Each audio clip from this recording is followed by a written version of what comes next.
Semoga kabar sahabat baik dan sehat selalu.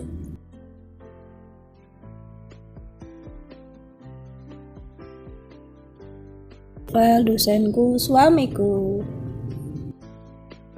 Sebelum pulang mereka menyempatkan untuk belanja souvenir dari si kembar, Yuna dan Kana.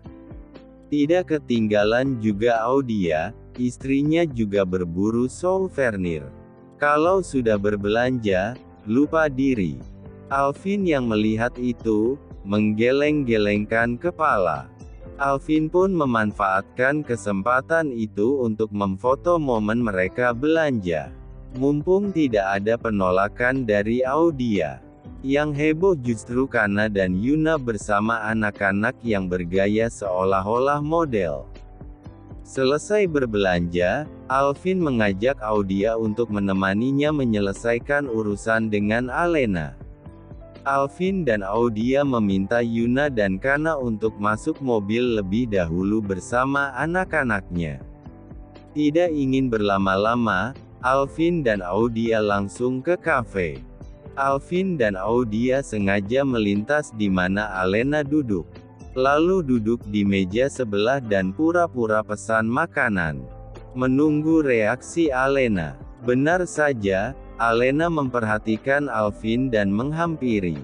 Alvin memegang erat tangan Audia dan membisikkan sesuatu yang membuat Audia tenang.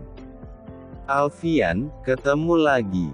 Apa kamu tak merindukanku? Apa karena kamu sudah sukses melupakanku begitu saja? Memperlakukanku seperti itu? Apa tidak ingat waktu dulu?" ucap Alena. "Apa sudah selesai?" ucap Alvin. Alena tidak memberi tanggapan. Alvin pun langsung menelpon seseorang untuk segera datang. Beberapa saat kemudian ada seorang datang sebelum Alena mulai melanjutkan ucapannya. "Tuan," ucap Raya. Alvin sedikit mengangguk dan memberi isyarat untuk memberitahu ke Alena. Raya segera membuka laptop, memperlihatkan data orang yang dicari Alena. Mulai data dari keluarga, kerja di mana, kontak dan tempat ditinggali saat ini. Alena hanya terbengong melihat itu. Selama ini Alena juga mencari dengan menyewa orang ahli untuk melacak tapi tidak dapat menemukannya. Hingga saat bertemu Alvin membuat Alena ngotot bahwa orang yang ada di depannya itu orang yang dicarinya. Bukan hanya itu, Alena juga syok saat tentang dirinya sekilas diungkap di hadapannya. "Orang yang aku temui bukan orang sembarangan. Kalau dilanjut lagi bisa repot nantinya," pikir Alena. "Bagaimana Mbak Alena?" tanya Raya. Alena tidak berdaya, memberikan isyarat untuk tidak melanjutkan. Alena melirik sekilas ke Alvin. Alena mundur selangkah, tubuhnya mulai gemetaran. Audia yang duduk dekat dengan Alvin memperhatikannya. Namun, tidak menunjukkan reaksi apapun, terdiam. "Maafkan saya. Saya sungguh minta maaf. Saya salah mengenali seseorang," ucap Alena terbata-bata lalu menunduk. Merasa bersalah dan malu. "Tidak apa-apa. Hanya salah paham. Semoga Mbak Alena menemukannya secepatnya," jawab Alvin.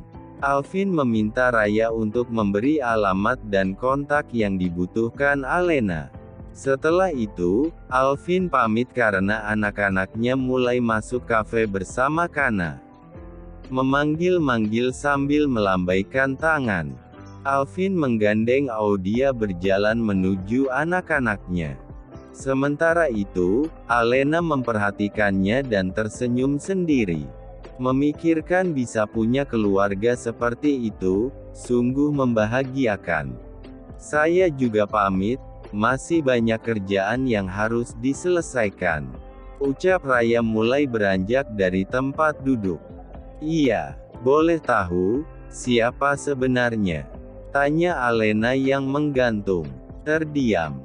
"Beliau, dari data yang Mbak lihat, Orang tua mbaknya bekerja di salah satu perusahaan tuanku, jawab Raya, lalu pamit. Alena terdiam tidak percaya dengan apa yang diketahuinya itu. Orang yang baru ditemui, ternyata atasan dari orang tuanya bekerja. Alena tahunya selama ini orang tuanya adalah pimpinan perusahaan. Justru dia melakukan hal yang tidak pantas, memaksa mengakui bahwa orang itu adalah kekasihnya yang pergi meninggalkannya. Alvin memperhatikan Audia, anaknya dan ART-nya sudah tidak sabar ingin segera pulang karena kecapean. Alvin tersenyum dan mempercepat laju mobilnya. Selagi jalanan agak sepi dan langit masih cerah. Mengatur kecepatan batas aman untuk menjaga hal yang tidak diinginkan. Perkiraan sebelum malam sudah sampai, setidaknya jika malam baru sampai, tidak terlalu larut malam sudah di rumah. Akhirnya sampai rumah. Alvin dan Audia mengendong anak-anaknya yang sudah tertidur pulas. "I love you," ucap Alvin singkat setelah membuka pintu. "Mas Alvin kesambet apa?" ucap Audia. "I love you too, Mas Alvin," lanjut Audia setelah selesai menidurkan anak-anak di kamar. Alvin gemas ingin mencium Audia tapi tidak jadi karena terdengar Kana memanggil. Alvin mengelus kepala Audia untuk sesaat. "Aku masukin kendaraan dulu ya Di," bisik Alvin. Alvin memasukkan mobil ke garasi. Sebelum masuk rumah, menyempatkan melihat langit malam yang cerah. Alvin tersenyum, lalu masuk rumah. Suasana rumah sudah sepi.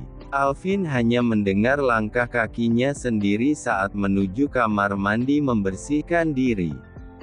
"Apa semua sudah tertidur?" gumam Alvin.